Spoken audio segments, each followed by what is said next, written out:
বলিউডের আলোচিত কাটা লাগা গানের আইটেম গার্ল হিসেবে পরিচিত শেফালি জারিওয়ালা মাত্র ৪২ বছর বয়সে না ফেরার দেশে পাড়ি জমিয়েছে।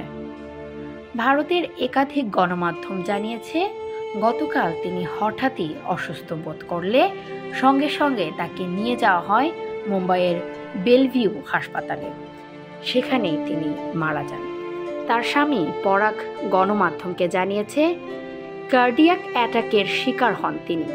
তবে চিকিৎসকরা বলছেন, ময়নাতদন্তের রিপোর্ট না আসা পর্যন্ত নিশ্চিত করে মৃত্যুর কারণ বলা যাচ্ছে না। ২০২০ সালে আইটেম সঙের পর ২০১৯ সালে তিনি নতুন করে লাইমলাইটে আসে জনপ্রিয় রিয়েলিটি শো বিগ বস ১৩তে অংশগ্রহণের মাধ্যমে। শেফালি ভারতের পাশাপাশি বাংলাদেশের গানেও মডেল হয়েছিলেন। তরুণ শিল্পী নাদিয়া ডোরার গানের ভিডিওতে মডেল হিসেবে কাজ করেন তিনি। পিরিতির কারবার শিরোনামে গানটি করা হয়।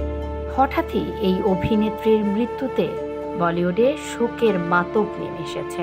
তার মৃত্যুতে শোক প্রকাশ করেছে বলিউডের বিভিন্ন অভিনয় শিল্পীরা। ইসরাত জাহান মনিকা, ডেস্ক রিপোর্ট, দেশের কণ্ঠ।